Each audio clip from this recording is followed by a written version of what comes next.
Está fazendo um ano da reforma ortográfica no Brasil. Muitas pessoas ainda ficam na dúvida do que exatamente mudou na forma de escrever.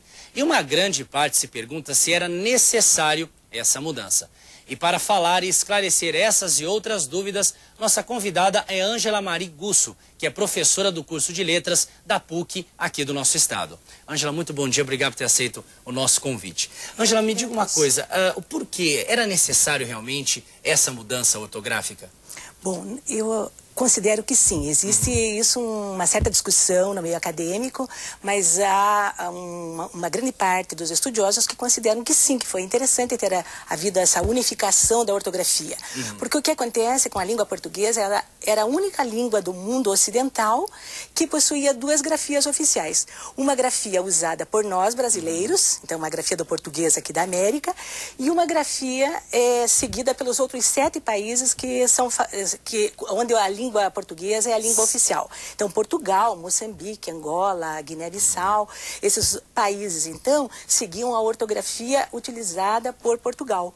Então, isso era uma situação meio esdrúxula, né? Uma língua com duas grafias oficiais. Ângela, o que é interessante é, lembrando que não é a forma como se fala, e sim apenas a grafia que mudou, né? Esse foi um ponto interessante você ter comentado, porque muitas pessoas dizem, houve uma mudança na língua portuguesa.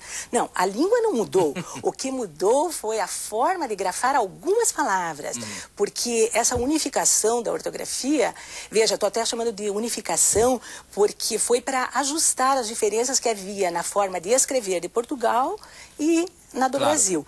Então, o que é interessante para nós? O Brasil, a língua portuguesa, não só o Brasil, mas a língua portuguesa acaba tendo mais projeção no cenário internacional e dentro do próprio país mesmo, né? Bom, eu sei, Ângela, que são muitas mudanças, não é?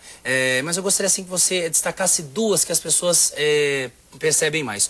Uma você me dizendo um pouco antes da nossa entrevista, que é o trema, né? Que é a mais comum, né? Então, na verdade, não são muitas mudanças. O que houve é assim, basicamente a gente pode dizer, foi a incorporação da letra K, Y e W no alfabeto. No alfabeto. Nós já fazíamos uso dela, mas oficialmente elas não pertenciam ao alfabeto. Certo.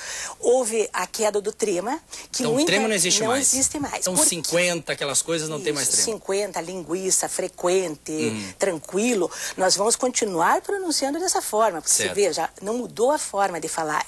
O que mudou foi, desapareceu o trema porque Portugal não usava o trema. Então, se houve uma unificação da escrita, nós nos ajustamos a algumas regras que eles utilizavam e eles se ajustaram a algumas regras que nós usamos. E uma outra que você me disse que é muito interessante, até nós vamos fazer uma brincadeira, um teste com você que está em casa, são algumas palavras que antes tinham hífen, outras não tem, agora tem hífen. Uma delas que nós vamos colocar, a primeira no vídeo, é autoajuda. Então, antes da reforma, autoajuda tinha o hífen.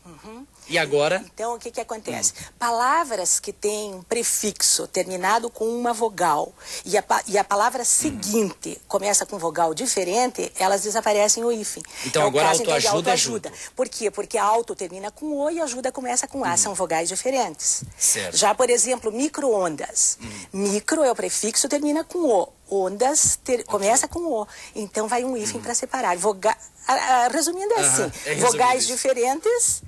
vogais diferentes, junta. Vogais iguais, separa com hífen. E nós temos mais um teste aí pro pessoal que está em casa, é o autoajuda, né? Antes da reforma, a autoajuda era junto. Isso. Né? Ou melhor, anti-inflacionário, desculpa, perdão, eu estou me perdendo. Anti-inflacionário era junto. É isso. Não é? Agora, com a reforma, é separado. Tem o Sim, porque termina, nós temos duas vogais iguais ali, anti e o I de inflacionário. Tá certo. Então, quer dizer, as pessoas realmente têm que comprar o livrinho, porque queira ou não, a gente se confunde um pouco, né? Sim, veja, nós temos um tempo longo ainda para adaptação, né?